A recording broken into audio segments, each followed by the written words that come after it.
Selling behind the counter. Then on the macho like Ronnie. The chopper go out to the granny. This nigga pull up your bandit.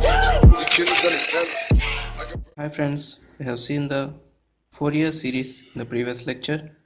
Now we shall discuss about the Fourier transform. If the signal is a periodic signal, we can analyze the frequency components present in the signal by using a technique called Fourier transform.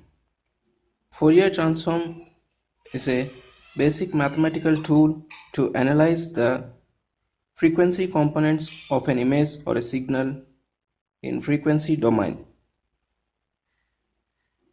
Now we shall see the formula for Fourier series. Let f of t is a continuous time periodic signal and it can be expressed as linear sum of infinitely many sinusoidal signals, or we can, in other words, we can say that f of t is a periodic signal and we can express that as sum of infinite harmonically related complex exponentials.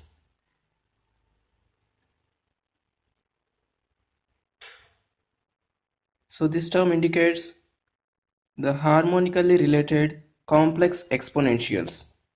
By replacing n values from minus infinity to infinity, you will get a set of complex exponentials. For example, for n is equal to 0, you will get e power 0, nothing but 1. For n is equal to 1, you will get e power j 2 pi by capital T. For n is equal to 2, e power j 2 pi by capital T into 2.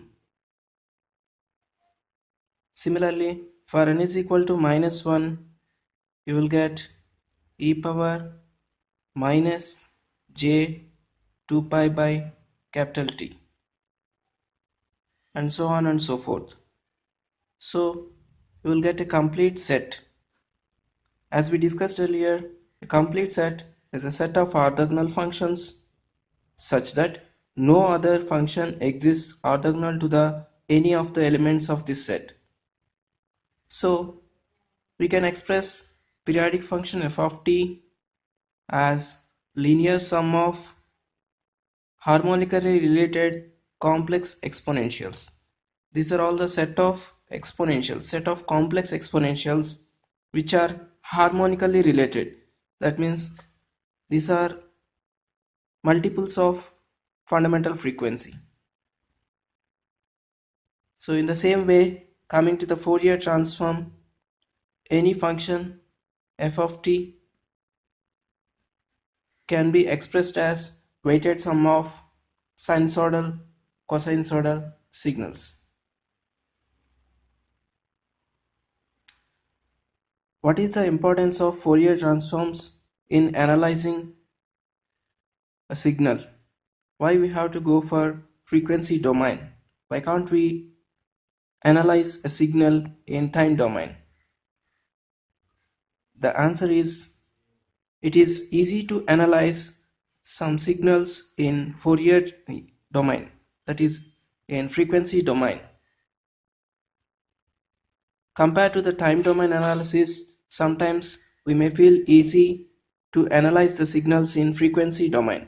That's why we'll convert the signal f of t into f of omega. F of t is nothing but the time domain representation of the continuous time signal. F of omega is nothing but the Fourier transform of f of t, which is nothing but the frequency domain representation of the same signal. By applying Fourier transform, we are not losing any information content of the signal f of t. This is the main thing you have to remember.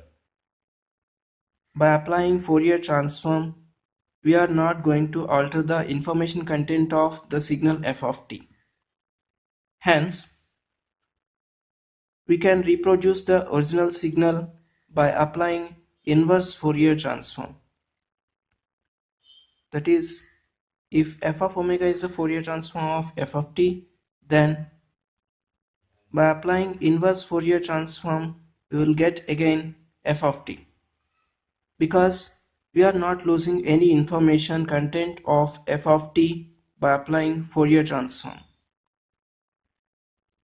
For a simple example, let us say we consider the number 3.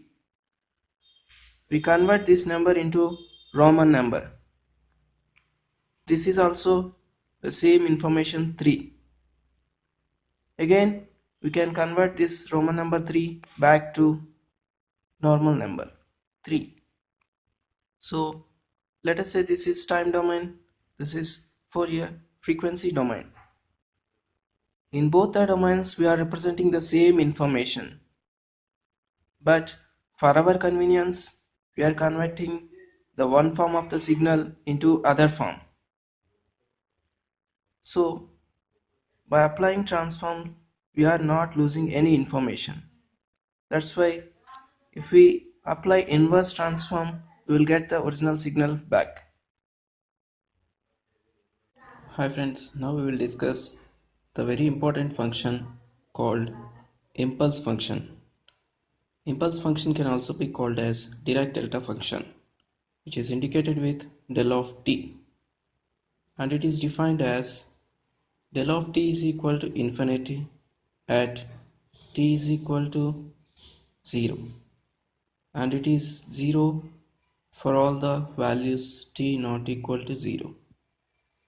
The continuous time Dirac delta function can be defined like this, and graphically it is represented as, let us say on x-axis we are taking time t, and at a time t is equal to 0 means y-axis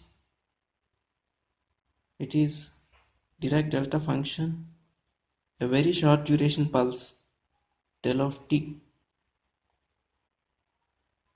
So it can be approximated as a square pulse or a rectangular pulse whose width tends to 0 and height tends to infinity.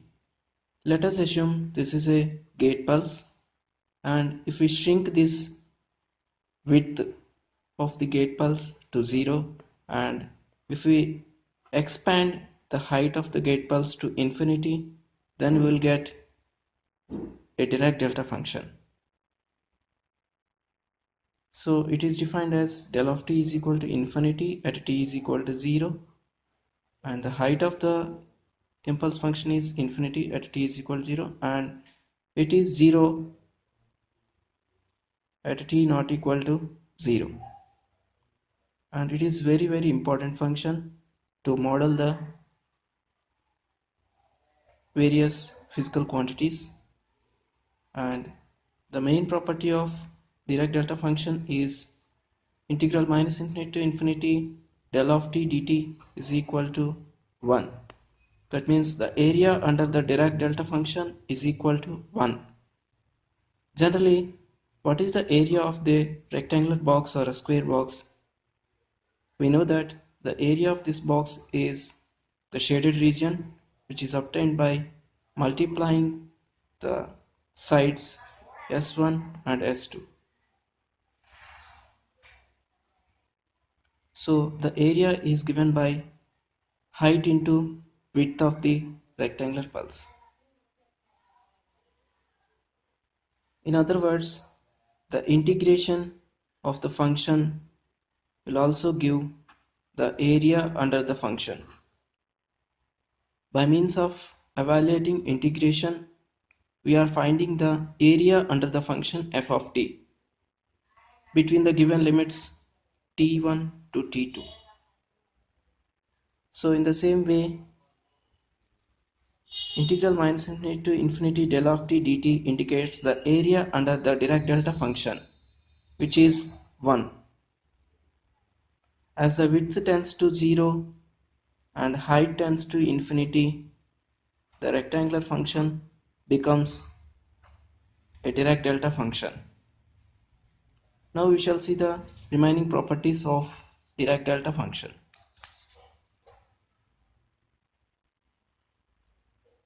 The main important property of Dirac delta function is shifting property. Remember, it is shifting property but not shifting property.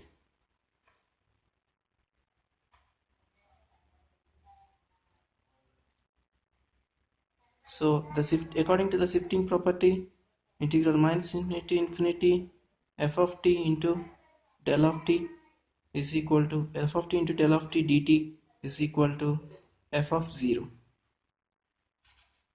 In other words, we can also describe, or we can also extend the same property as integral minus infinity to infinity f of t into del of t minus t naught dt is equal to f of t naught.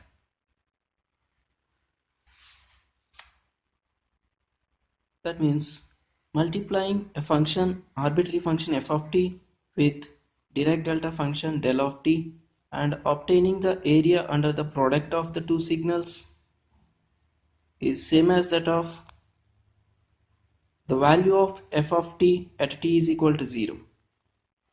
Here f of 0 indicates the value of f of t at t is equal to 0.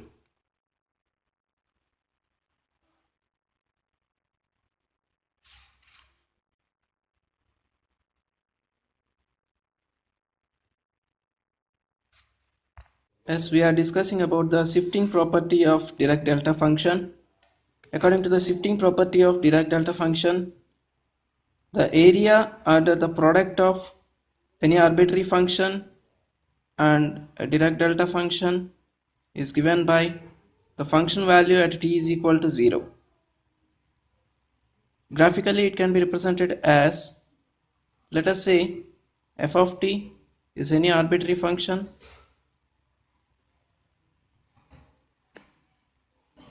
and let us say this is the Dirac delta function which exists at t is equal to 0, and if you multiply these two signals and integrate it over the limits minus infinity to infinity, you will get again an impulse having amplitude f of 0.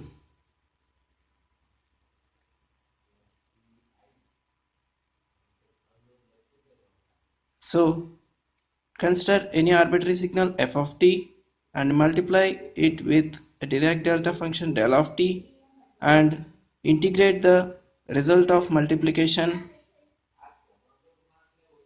which will give an impulse at t is equal to 0 having amplitude f of 0, where f of 0 is the amplitude of f of t at t is equal to 0.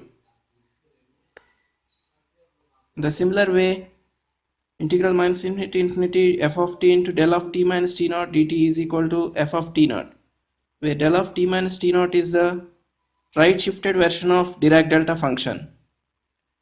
That means consider a signal, arbitrary signal f of t like this,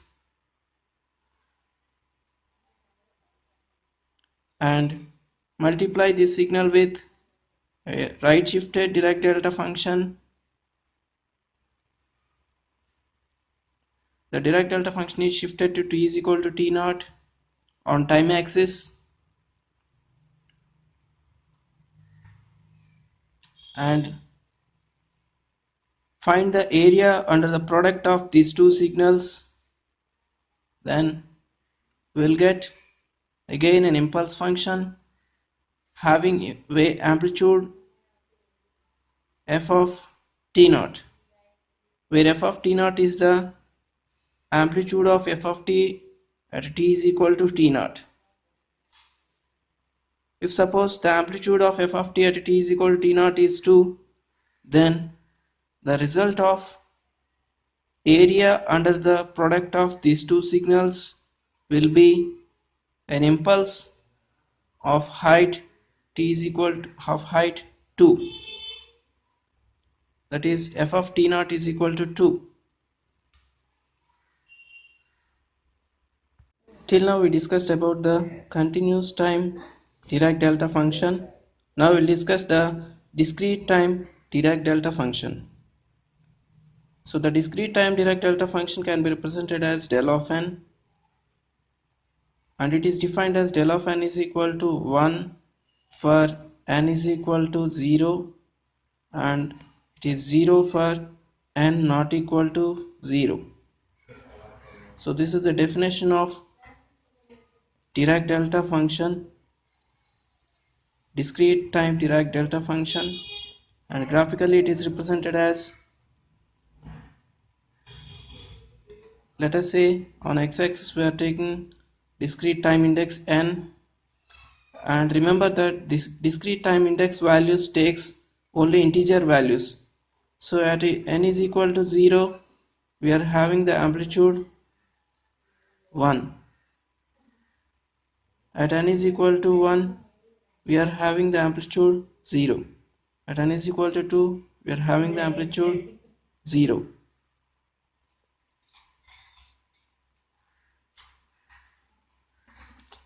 So far we have seen the continuous time Dirac delta function definition and shifting properties. Now we will see the discrete time Dirac delta function and its properties. So del of n indicates the discrete time Dirac delta function. So it is defined as del of n is equal to 1 for n is equal to 0, and it is 0 for n not equal to 0. Graphically, discrete time Dirac delta function can be represented as at n is equal to 0, the value of the sample is 1, and at n is equal to 1, the value of the sample is 0. At n is equal to 2, the value of the sample is 0, and so on. Similarly, at n is equal to minus 1, the value of the sample is 0. At n is equal to minus 2, the value of the sample is 0, and so forth. So this is discrete Dirac delta function. On x-axis we are taking the discrete time index n.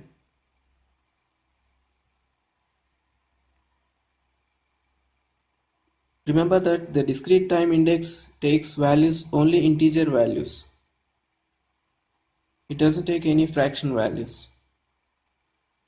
Now the property, shifting property of Dirac delta function. Summation x is equal to minus infinity to infinity f of x into del of x is equal to f of 0. This is the shifting property of Dirac delta function. Similar to the continuous time Dirac delta function, the summation x is equal to minus infinity to infinity del of x equals to 1.